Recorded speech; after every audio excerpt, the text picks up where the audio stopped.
Hello, I'm Jeff Paur, senior writer with RealTime Fantasy Sports. Welcome to another edition of the RealTime Fantasy Sports Show. We are doing our position previews for the coming season, doing something a little different this year.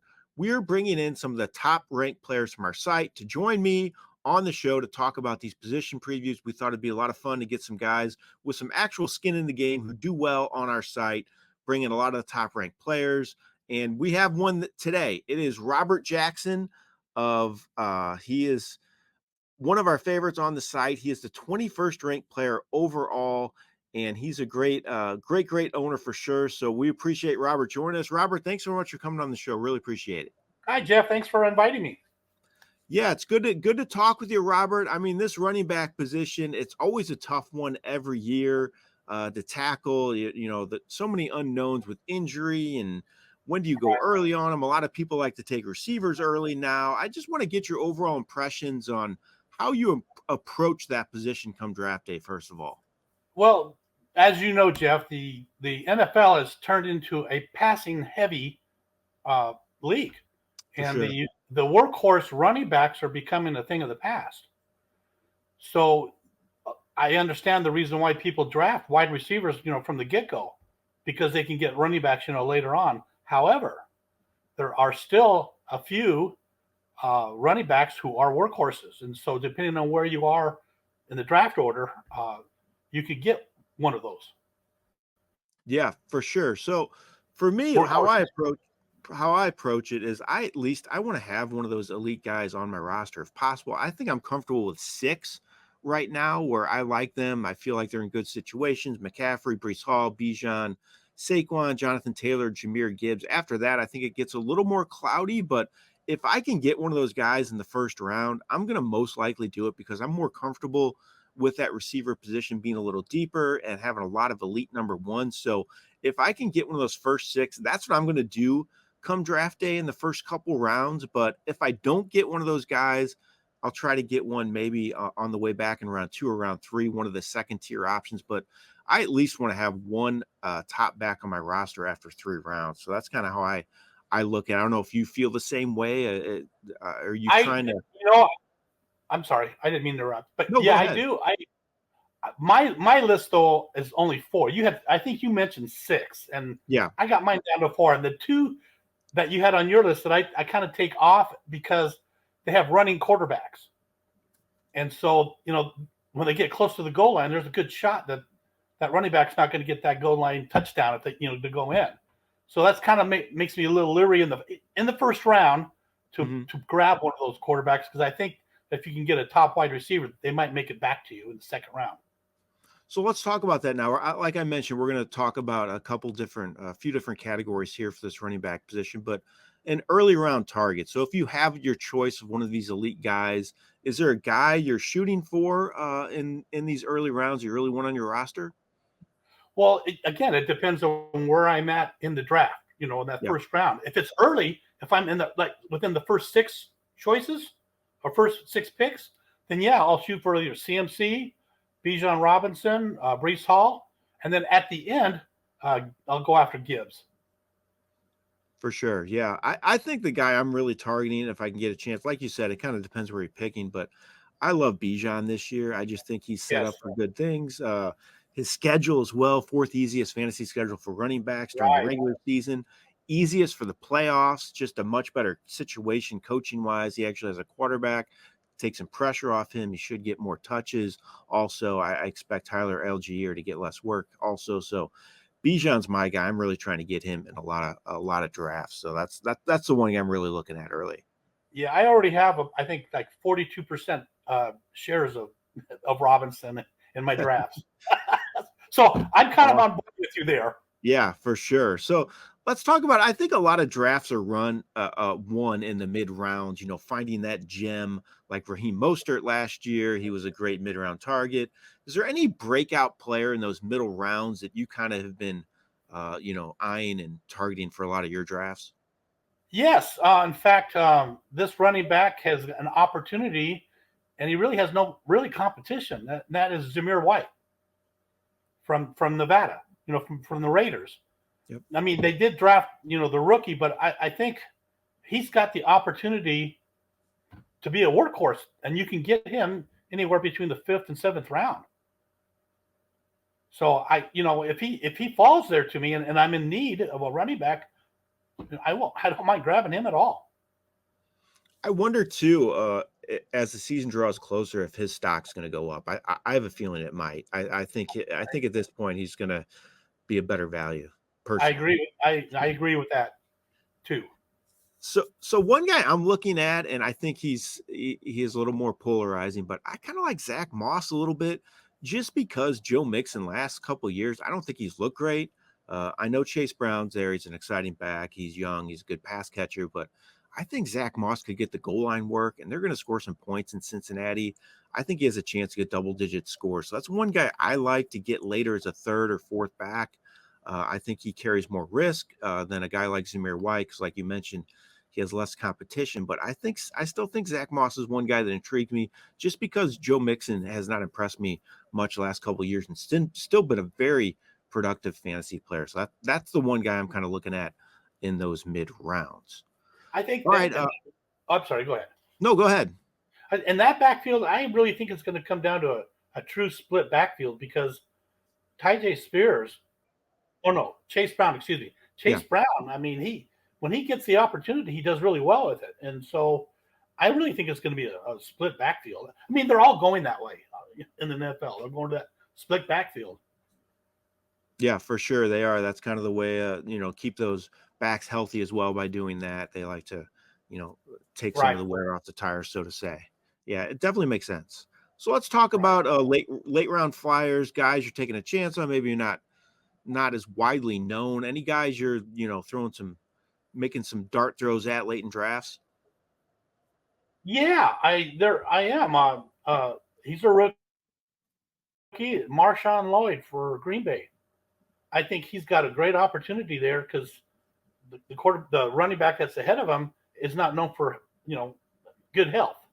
Mm-hmm. I mean, he's a good running back, but he's getting older, and I think that this Marshawn Lloyd is really going to come on later on in the year. So I've been kind of targeting him. He's definitely in a situation too where, like you just mentioned, Green Bay has kind of have a history of platooning backs also. So I think it makes sense there also.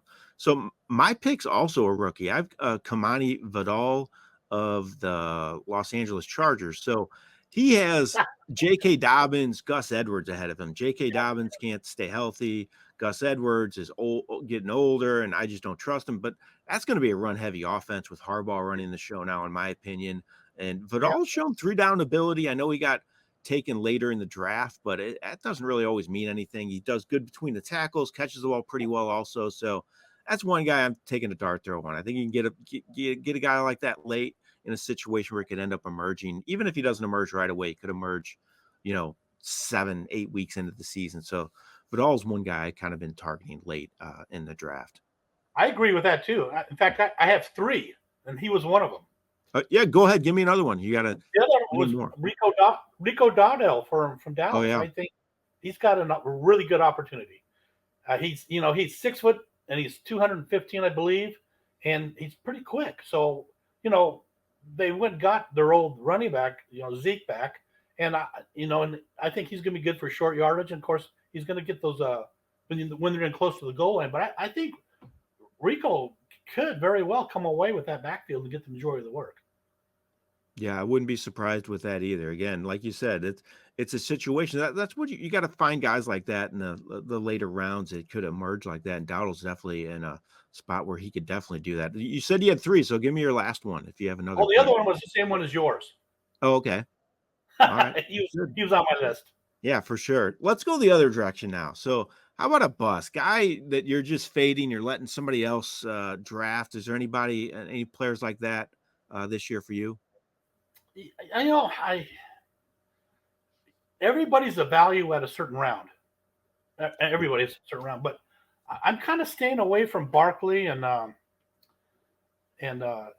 Jonathan Taylor, just because they have running quarterbacks, and I just think that it takes away their ceiling.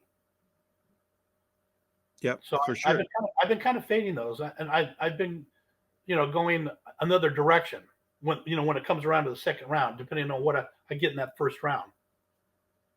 I wonder what's going to happen in Philadelphia without Kelsey there. I guess the tush push is still going to be very effective, but I wonder about that a little bit. But I definitely agree with your point. It could definitely limit Barkley's ceiling for sure. Yeah, I mean, you think with Barkley, you got Hurts, and he's a running quarterback, and Yep. I love running quarterbacks, but not when it comes to the running back Yeah, because it takes away from their upside. for sure. One guy I'm fading, which I may regret this later on in the year, but I am not big on Derrick Henry. I'm just scared of the situation. He is 30 years old. He has led the league in carries 4 of 5 seasons. He's had a monster workload throughout his career. He moves to probably the best offense of his career, though, which is very positive. But again, that's a running quarterback with Lamar Jackson there. I worry about him being overvalued come draft day. I'm just scared to take him. Maybe I'm going to regret it. Again, he doesn't catch the ball either. It hasn't really slowed his fantasy value too much to date, but I have no shares of Henry right now, and I'm not sure I will, but that's one back I'm just kind of fading. Again, I may regret that in the end. You have any thoughts on Henry at all? You Oh can yeah, disagree with me. oh, I am all in on Henry, and Okay. this is the reason why. I watched him on the second half of last year. I particularly took interest in him because I knew he was probably going to move on. And I was really curious to see where he was going to go. He did not lose a step at all. He still can run. Yes, he's got a lot of mileage on his tires, but he's not cut from the normal mode of your running backs. The guy's a tank, and he Yeah. wears defenses down. And I think he's going to get all the work he can handle in Baltimore. And I really think that, I mean, Gus Edwards had 12 touchdowns last year? Yep. Okay, Gus Edwards, Derrick Henry. Yeah, I'm in on Henry. I think Henry's got 2 years, two good years left in him. But he All didn't right. slow down. His metrics didn't slow down at all. And he had a really bad offensive line, and he was always facing 8 in the box because they knew that was the game to stop. It was the running game. That's Because true. Yep. their quarterback didn't scare anybody. Yeah. Like I said, I could end up regretting that. It could be a big faux pas for me, but I have some concerns, and Robert does not, which I think a lot of people are more on your side than my side, quite personally. So we'll see how it plays out. Should be an interesting season for sure in Baltimore. They have a Yeah, chance to make some hay.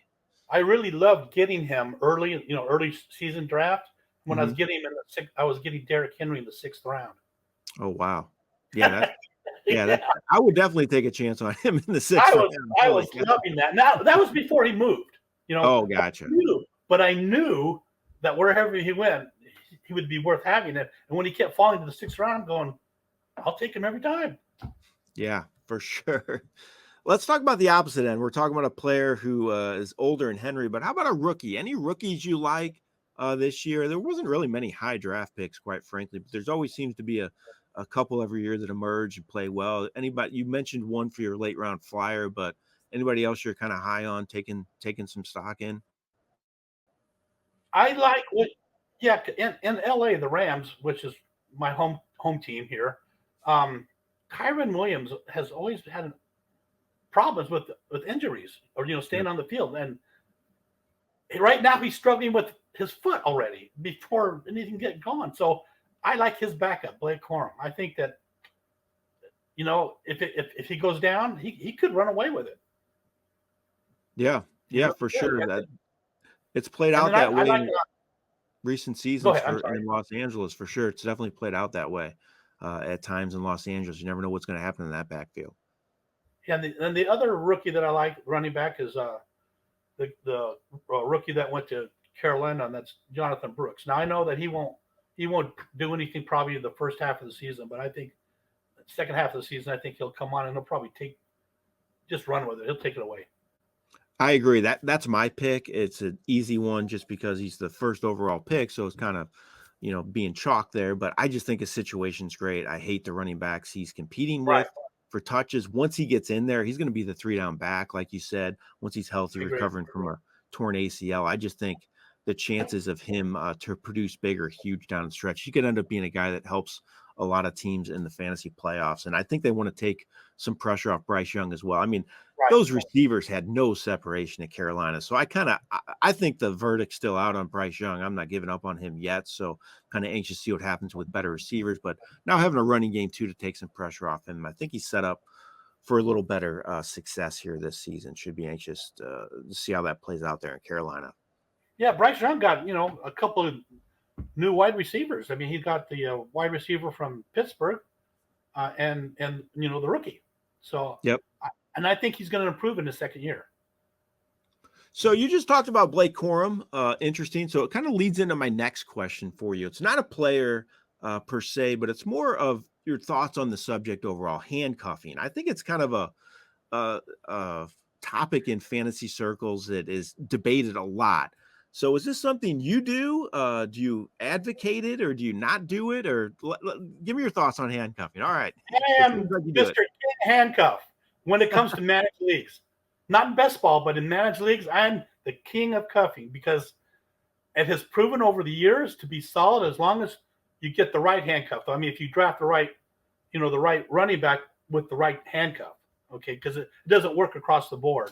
Mm-hmm. But when that happens, you really only need to draft like 3 running backs in their handcuffs. And when they go down, you've got that guy right there. Now, in best ball, the strategy is different because you would rather have somebody else's handcuff because that would make your team better. Mm-hmm. If they went down and you had their handcuff. Yeah, for sure. But not managed. In managed, I believe in cuffing. I'm Mr. Cuff. All right. Mr. Cuff. We'll start calling you that, Robert. I believe in it too. I think it kind of depends on who you take. So if you're using a top 5 pick on a running back, I think you almost have to get a handcuff just because you're using such high stock in that player. And if they go down, then you're not in a good situation. But I'm sorry, go ahead. No, I also think it kind of depends on who the handcuff is because not all handcuffs are built the same. If they're not a player that can come in and be successful, I think it can kind of be a wasted pick at times. But for the most part, I think it's a strategy I am going to employ, especially when I'm using early round picks on a running back. Go ahead, whatever you're going to mention. I was just saying, like Bijan Robinson, his cuff is Tyler Algiers, and we know that if Tyler Algiers gets the ball, he'll produce. He's shown that they can do it. He's no Robinson, but if he gets the opportunity, if he goes down, you have his cuff. You don't have to worry about it. You're set. Yeah, for sure. Well, Robert, I really appreciate you coming on, talking with me about this running back position. We went over a lot of different subjects on this running back position for the coming year. Talked about when we take them, who we like early, breakouts, bust, players we're avoiding. You name it, we covered it. And I really appreciate you coming on. I wanted to ask you, though, so in a lot of leagues I'm in, it's RJ Smash. You have that logo of the Incredible Hulk. Is there any meaning to that? When I first came to RT a long time ago, and I saw what was going on with avatars, and I liked the motion avatar, and I thought, I came across the Hulk, and I'm going, okay, that's me. I'm taking it. And so that's what I use. Okay, I had to ask. I wanted to know you just like the logo. Okay, that's good though. Yeah, if you look at that logo though, he's walking, but he looks like he's going to do some damage. Yeah, exactly. I always see it. I know you're in a league with me when I see that logo. You'll see it in all the leagues that RJ's in on RT Sports. He's in a lot of them, and he always does well. So you're in for a challenge if you see RJ in your league for sure. Again, RJ, I can't thank you enough for coming on and talking with me today. It was really a lot of fun. Appreciate it. I appreciate it. Thanks for inviting. I was really surprised to get the email. All right. That was Robert Jackson, the great player here at RealTime Fantasy Sports, 20th ranked overall. And I really appreciate him coming on, talking with me about that running back position for the coming year. We're going to preview all the positions. We've done quarterback, running back, receiver will be next. And we look forward to you watching that. And I want to thank all of you for watching this video as well. And good luck in all of those leagues. This has been Jeff Paur with RealTime Fantasy Sports. Have a great day.